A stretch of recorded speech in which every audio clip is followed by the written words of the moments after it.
92.7 big FM पर आप ऐसे सिद्धार्थ के साथ सुन रहे हैं गाने जो हिट थे, हिट रहेंगे। A very good morning. Film बनाना बहुत ही मुश्किल का काम होता है और सक्सेस का फॉर्मूला ढूंढना कि फिल्म में क्या डालें कि फिल्म चल जाए, ये और भी मुश्किल काम होता है।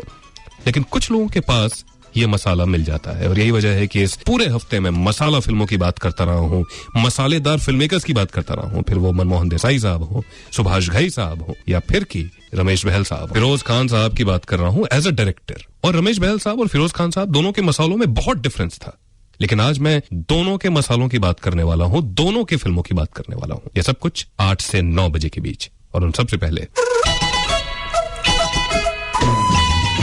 टाइम फ्लाइज, और आजकल तो टाइम फ्लाइज लाइक एनीथिंग। जब तक सोचते हैं कि आज के दिन हमने क्या किया, वो दिन निकल जाता है। और देखिए, देखते देखते मई का महीना भी निकलने वाला है। हम 29 मई पर बैठे हैं, 29 मई है आज। लेकिन हर दिन की एक कहानी होती है, हर दिन एक कहानी बनती है। आज के दिन हिंदुस्तान की ताकत को सबने पहचान लिया था, लिटरली स्पीकिंग। दारा सिंह साहब, रुस्तमे हिंद जिन्हें हम कहते हैं, 1968 में आज के ही दिन वो वर्ल्ड रेसलिंग चैंपियन बने, कुश्ती के चैंपियन विश्व के। ये बहुत बड़ी बात थी। और दारा सिंह साहब का मैं बहुत बड़ा कंट्रीब्यूशन मानता हूं कुश्ती को हिंदुस्तान में एक ऑफिशियल स्पोर्ट की तरह प्रमोट करने में। उनको देखकर कई लोग कुश्ती की स्पर्धा में भाग लेने लग गए। अगर एक्टर्स की बात की जाए, कलाकार जो सही मायने में अभिनेता है, तो आज एक बहुत ही बेहतरीन अदाकार का बर्थडे है। मुझे लगता है कि वैसा अदाकार मिलना मुश्किल है। आज पंकज कपूर साहब का बर्थडे है। विशिंग पंकज कपूर साहब a very very happy birthday. और मैं ये बात बिना किसी शक के कह सकता हूं कि हिंदी फिल्म इतिहास में, हिस्ट्री में पंकज कपूर जैसे एक्टर बहुत कम हुए हैं। फिर वो थिएटर का मीडियम हो, क्योंकि वो नेशनल स्कूल ऑफ ड्रामा के पास आउट है। उसके बाद जो उन्होंने काम किया है, जो फिल्में की हैं, कम काम किया है लेकिन बेहतरीन काम किया है। जाने भी दो यारों देखें, चमेली की शादी देखें, अमृता सिंह के फादर बने थे वो कल्लूमल, जिनका एक कोल डिपो होता है। तपन सिन्हा साहब की एक बहुत ही बेहतरीन फिल्म एक डॉक्टर की मौत देखें, रेंज दिखाई पड़ता है एक एक्टर का। या फिर के मकबूल के अब्बा जी को याद करें, क्या काम कर गए हैं पंकज कपूर साहब। ऑफिस के मुसद्दी लाल को याद करें, एंड कैसे भूल सकते हैं करमचंद। ये कई कवियों का या कई गीतकारों का, शायरों का स्टाइल होता है कि वो अपना नाम कहीं ना कहीं डाल देते हैं अपनी रचना में। श्री गोपाल दास नीरज, जो नीरज के नाम से लिखते रहे। इस गाने में अगर गौर से सुने तो ओ नीरज नैना आ जरा, ये उनका नाम है। सामने आना पड़ेगा और एक चैलेंज लेना पड़ेगा, और चैलेंज ले लिया है। मैं कई दिनों से आपसे एक बात कर रहा हूं कि कुछ आदतें हैं जो अब हमें छोड़ देनी चाहिए। उसमें 2 बार सोचने की जरूरत नहीं होनी चाहिए, बस थोड़ा सा विल पावर चाहिए। सुट्टा छोड़ दे यार 92.7 बिग एफएम पर हमारी एक ऐसी ही कोशिश है। और ये रेडियो के इतिहास में पहला रियलिटी शो है, रेडियो का रियलिटी शो है, जिसमें 3 दिनों तक नजर रखी जाएगी चुने हुए उन 3 लिसनर्स पर जिन्होंने इस चैलेंज को एक्सेप्ट किया है। सुट्टा छोड़ दे यार। ये हैबिचुअल स्मोकर्स हैं, बिना सिगरेट के रह नहीं पाते, लेकिन अब 3 दिनों तक लगातार 72 घंटे ये सिगरेट को हाथ भी नहीं लगाएंगे।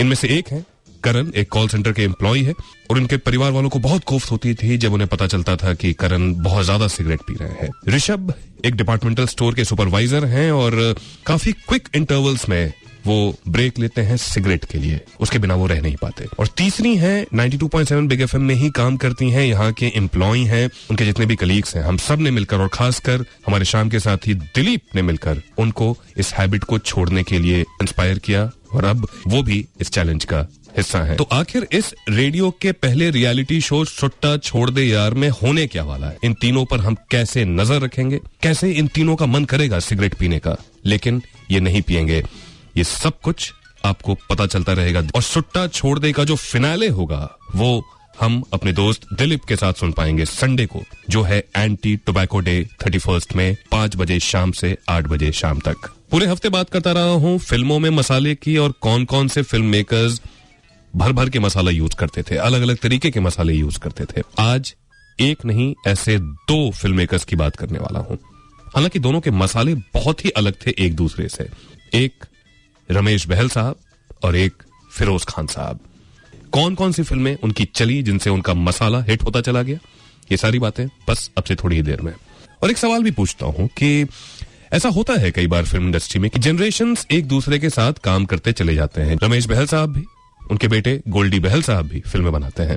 एक ऐसे एक्टर का नाम बताएं, बहुत ही मशहूर एक्ट्रेस भी हो सकती हैं, जिनके साथ रमेश बहल साहब ने भी फिल्म बनाई और उनके बेटे गोल्डी बहल साहब ने भी उनके साथ काम किया। कौन है वो कलाकार? 39927927 यानी 39927927 पर कॉल करें। कलाकार का नाम तो बताएं ही, साथ में फिल्मों के नाम भी बताने पड़ेंगे आपको। 92.7 बिग एफएम पर बिग बात। कई दिनों से ये डिमांड चल रही थी कि भाई अब टोल टैक्स हम नहीं देंगे, बहुत हो चुका, कई सालों से देते आ रहे हैं।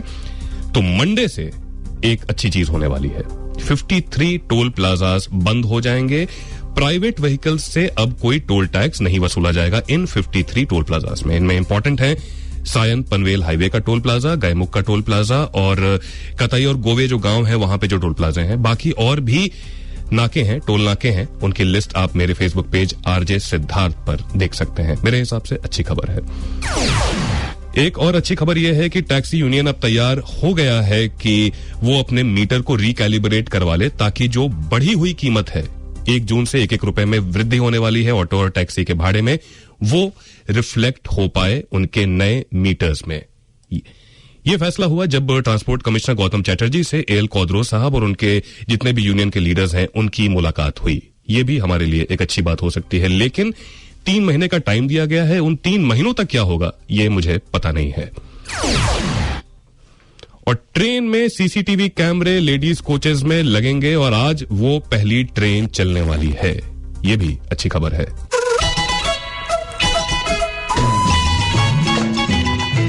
मसालेदार फिल्म मेकर्स की बात करता रहा हूं पूरे हफ्ते। आज उस सीरीज में एक नहीं 2 फिल्म मेकर्स की बात करने वाला हूं। 70s में और कुछ हद तक 80s में भी उनका जादू, उनका मसाला बरकरार रहा। एक फिरोज खान साहब और एक रमेश बहल साहब। हालांकि दोनों के फिल्म मेकिंग का स्टाइल एकदम अलग था एक दूसरे से, लेकिन मसाला तो था। रमेश बहल साहब की बात पहले करता हूं। उनकी प्रोड्यूस पहली फिल्म द ट्रेन, जिसको को प्रोड्यूस किया था by the way Rajendra Kumar साहब ने, वो भी इन्वॉल्व थे। रोज फिल्म्स के नाम से इस फिल्म को डिस्ट्रीब्यूट किया गया था। इस फिल्म को जब कंसेप्चुअलाइज किया जा रहा था उस वक्त तक राजेश खन्ना साहब सुपरस्टार बने नहीं थे। उनका नाम सजेस्ट किया था नंदा जी ने, जो राजेश खन्ना साहब के साथ इत्तेफाक में ऑलरेडी काम कर चुकी थी। एक क्राइम थ्रिलर फिल्म, म्यूजिक कमाल का आर.डी. बर्मन साहब का। ये फिल्म चल गई और कहीं ना कहीं एक मसाला दिखा रमेश बहल साहब को, और इस मसाले में उनके भागीदार बने, जैसे नासिर हुसैन साहब के साथ भागीदार बने थे आर.डी. बर्मन साहब। 2 साल के बाद जवानी दीवानी आती है रणधीर कपूर साहब और जया बच्चन जी के साथ। ये अनयूजुअल पेयर था। Usually Jaya Bachchan ji middle of the road cinema में काम करती थी, ऋषिकेश मुखर्जी साहब, गुलजार साहब, बासु चैटर्जी साहब, लेकिन इस फिल्म ने तहलका मचा दिया। जो यंगस्टर्स थे उस जमाने के, उनके लिए ये फिल्म एक स्टाइल स्टेटमेंट बन गई। अब तक रमेश बहल साहब ने डायरेक्शन में अपना हाथ नहीं आजमाया था, लेकिन जैसा मैंने कहा कि मसाला उन्हें मिल चुका था।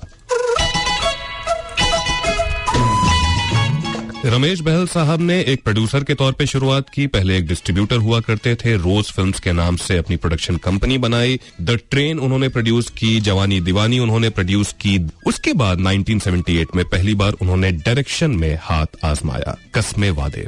इन सारी फिल्मों की खासियत ये रही, और एक कॉमन बात भी, कि म्यूजिक हमेशा आर.डी. बर्मन साहब का ही हुआ करता था। रमेश बहल साहब का ये रिकॉर्ड है कि उन्होंने जितनी भी फिल्में बनाई ताउम्र उन्होंने आर.डी. बर्मन साहब का ही म्यूजिक इस्तेमाल किया, और आर.डी. बर्मन साहब ने भी क्या कमाल का म्यूजिक दिया है उनकी फिल्मों के लिए। कस्मे वादे हिट हो जाती है। जैसा कि मैंने कहा कि कस्मे वादे में ऐसा कोई भी मसाला नहीं था जो इस्तेमाल नहीं किया था रमेश बहल साहब ने। रणधीर कपूर साहब, अमिताभ बच्चन साहब, राखी जी और नीतू सिंह जी, हिट फिल्म। उसके बाद एज अ प्रोड्यूसर उन्होंने बसेरा बनाई। हालांकि बसेरा का सब्जेक्ट थोड़ा सा अलग था। रमेश तलवार साहब ने इस फिल्म को डायरेक्ट किया था। ये टिपिकल मसाला फिल्मों की कैटेगरी में नहीं आ सकती है फिल्म। लेकिन उसके बाद एक और फिल्म डायरेक्ट की बहुत ही एम्बिशन के साथ रमेश बहल साहब ने। वो फिल्म थी पुकार 1984 में। गोवा का परिवेश था। अमिताभ बच्चन साहब, रणधीर कपूर साहब, कस्मे वादे वाले ही जोड़ी। हाँ, हालांकि राखी जी की जगह अब जीनत अमान जी आ चुकी थी फिल्म में। म्यूजिक कमाल का, सब कुछ एकदम ठीक था, लेकिन बावजूद इसके पुकार बॉक्स ऑफिस पर कोई बहुत ज्यादा कमाल नहीं कर पाई। और यहां से एक डिक्लाइन शुरू हुआ रमेश बहल साहब की फिल्मों के बॉक्स ऑफिस सक्सेस का। जवानी आई, अपने अपने आई, उनकी आखिरी film as a producer Indrajeet, जिसमें अमिताभ बच्चन साहब ने काम किया था, वो आई, लेकिन इनमें से कोई भी फिल्म वो जादू नहीं जगा पाई। मसाले के भी अपने लिमिटेशंस होते हैं, लेकिन 70s में रमेश बहल साहब ने जो फिल्में बनाई, और खासकर उसका म्यूजिक आर डी बर्मन साहब का, वो तो कमाल का था। एक और मसालेदार फिल्म मेकर, और मसालेदार फिल्म मेकर्स की जब भी बात होगी, फिरोज खान साहब का नाम आएगा ही, आना भी चाहिए। हालांकि उनका मसाला बाकी सारे फिल्म मेकर्स के मसाले से बहुत ज्यादा अलग था। शुरुआत से ही वेस्टर्न इन्फ्लुएंस काफी ज्यादा था। वेस्टर्न करी फिल्में जिन्हें हम कहते हैं, जिसमें काउबॉय दिखते हैं हमें, उनमें फाइट सीन्स होते हैं, एक्शन होते हैं, वो घोड़े पे दौड़ते हैं, एक रिवेंज ड्रामा भी होता है। और यही वजह थी कि जब अपराध बनाई उन्होंने पहली फिल्म, हिंदुस्तानी ऑडियंस ने पहली बार स्क्रीन पर फॉर्मूला 1 कार रेसिंग देखी थी। ये मसाला था फिरोज खान साहब का। उसके बाद जब धर्मात्मा बनाई, बहुत ही एम्बिशियस फिल्म, वो कमाल की हिट हुई। बहुत ही स्टाइलाइज्ड फिल्म, लोगों के कपड़े पहनने के तरीके से लेकर, म्यूजिक से लेकर, एक्शन से लेकर, डायलॉग डिलीवरी से लेकर, कैरेक्टराइजेशन से लेकर, हर चीज उस फिल्म में बहुत ही ज्यादा वेस्टर्न और बहुत ही ज्यादा स्टाइलिश। उसके बाद फिरोज खान साहब के करियर की सबसे बड़ी हिट फिल्म 1980 में, वो भी बहुत ही ज्यादा वेस्टर्नाइज्ड, वो फिल्म थी कुर्बानी। विनोद खन्ना साहब फेवरेट होते थे फिरोज खान साहब के, और साथ में बहुत ही खूबसूरत जीनत अमान। अमजद खान साहब भी थे। एक कॉमिक एंगल भी था फिल्म में, एक्शन तो था ही। उसके बाद एक और फिल्म बनाई फिरोज खान साहब ने, एकदम वेस्टर्न स्टाइल पे। लेकिन जैसा कि मैंने कहा कि हर मसाले की एक लाइफ होती है, आप हर बार उस मसाले को इस्तेमाल करके हिट फिल्म की उम्मीद नहीं कर सकते। उन्होंने मणिरत्नम साहब की फिल्म नायगन पर बेस करके दयावान बनाई, फिल्म बहुत ज्यादा नहीं चली। उसके बाद यलगार बनाई, एक multi starrer film Sanjay Dutt साहब को लेकर, वो फिल्म भी नहीं चली। और उसके बाद से फिरोज खान साहब का वो जादू जो हमने 70s और अर्ली 80s में देखा था, वो कहीं ना कहीं फीका पड़ने लग गया। लेकिन जो स्टाइल दिया है फिरोज खान साहब ने हिंदी फिल्म इंडस्ट्री को, वो कमाल का है। आगे आने वाले कितने ही डायरेक्टर्स उससे बहुत ज्यादा मुतासिर रहे हैं। एक सवाल मैंने आपसे पूछा, क्योंकि आज रमेश बहल साहब की भी बात हुई, तो किस कलाकार के साथ रमेश बहल साहब ने भी काम किया और उनके बेटे गोल्डी बहल साहब ने भी काम किया? जया बच्चन जी। जी हाँ, जवानी दीवानी, दिल दीवाना, ये 2 फिल्में रमेश बहल साहब ने ही प्रोड्यूस की थी। और द्रोण याद करें, सुपर हीरो वाली फिल्म थी, उसमें अभिषेक बच्चन की मां बनी थी जया बच्चन जी। और सबसे पहले सही जवाब दिया है राजेश गोनावालू जी ने, वाशी से। टोबैको एक ऐसी ही चीज है, और खासकर सिगरेट एक ऐसी ही चीज है, इसका साथ बहुत बुरा है, यकीन जानिए। 31 मई को नो टोबैको डे है, और 92.7 बिग एफएम पर एक इतिहास रचा जा रहा है। रेडियो का पहला रियलिटी शो सुट्टा छोड़ दे यार। कई दिनों से मैं बात करता आ रहा हूं कि रजिस्टर करवाएं, खुद को भी रजिस्टर करवा सकते हैं या उनको रजिस्टर करवा सकते हैं, नॉमिनेट कर सकते हैं जो इस आदत से मजबूर हैं, सिगरेट छोड़ नहीं पाते। उनके लिए 72 घंटे का एक चैलेंज है, और ये रेडियो के इतिहास में पहली बार हो रहा है, सुट्टा छोड़ दे यार। और इस पूरे मुहिम को लीड कर रहे हैं हमारे शाम के दोस्त, जो हर शाम 5 से 9 बजे आते हैं हमारे साथ, दिलीप। तो आइए दिलीप से बात करते हैं और जानते हैं कि क्या खास हो रहा है इस रियलिटी शो में। Dilip, very good morning. Good morning Siddharth. जैसा कि आप जानते हैं, सुट्टा छोड़ दे यार, इस वर्ल्ड नो टोबैको डे पर हम सभी से यही कह रहे हैं। और 3 लोग जिन्होंने ये चैलेंज ले लिया है, वो है ऋषभ, करण और अर्पिता। राइट। कल हमारे गेस्ट हाउस में ये आ गए हैं और इन पर निगाहें रखी जा रही है। भाई मुश्किल हो रहा है इनके लिए थोड़ा सा, लेकिन फिर भी अब तक अपने आप को ये कंट्रोल कर रहे हैं। वैसे ये बता दूं कि रविवार को शाम 5 बजे ये चैलेंज इनका जो है वो अपने अंजाम पर होगा, खत्म होगा।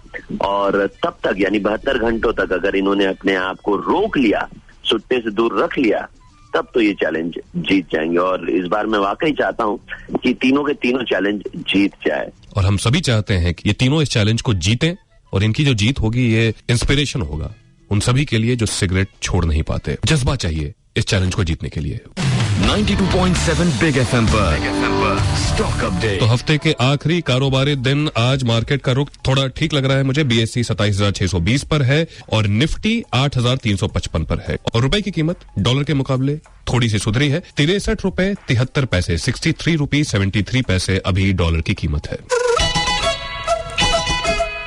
और जमीर में थे अमिताभ बच्चन साहब। और अमिताभ बच्चन साहब कितने प्रोफेशनल हैं ये उनकी हर फिल्म से हमें पता चल सकता है। वक्त से पहले ही आ जाते हैं शूट पे। उनकी वजह से कोई भी शूटिंग कैंसिल हुई हो ये आज तक मुझे बात सुनाई नहीं दी है। प्रोफेशनलिज्म का दूसरा नाम अमिताभ बच्चन साहब। कौन से गाने की शूटिंग के दौरान पेन किलर्स के इंजेक्शन ले लेकर शूटिंग कंप्लीट की अमिताभ बच्चन साहब ने, बताएंगे अन्नू कपूर साहब। पान खाना, टोबैको का सेवन करना, सिगरेट पीना, अब ये आदत हमें बदलनी होगी। और एक चैलेंज जो चल रहा है 92.7 बिग एफएम पर, सुट्टा छोड़ दे यार। 3 कंटेस्टेंट, 3 दिन, 72 घंटे, रेडियो के इतिहास में पहला रियलिटी शो रेडियो का 92.7 बिग एफएम पर, सुट्टा छोड़ दे यार। ऋषभ, करण और अर्पिता, इन्होंने ये चैलेंज लिया है। अब देखते हैं कि 3 दिनों तक इन पर कड़ी नजर रखी जाएगी कि क्या ये चैलेंज पूरा कर पाते हैं। और इसका ग्रैंड फिनाले हम सुन पाएंगे 5 बजे से 8 बजे शाम संडे को, 31 मई को, जो नो टोबैको डे भी है। ये सब कुछ 92.7 बिग एफएम पर। कल सुबह 7 बजे तक के लिए शुक्रिया, इजाजत। आरजे सिद्धार्थ मेरा फेसबुक पेज, @RJ सिद्धार्थ मेरा ट्विटर हैंडल। हम लोग जुड़े रहेंगे, ये अब कहने की जरूरत नहीं है। जो नहीं जुड़े हैं वो अब जुड़ जाए।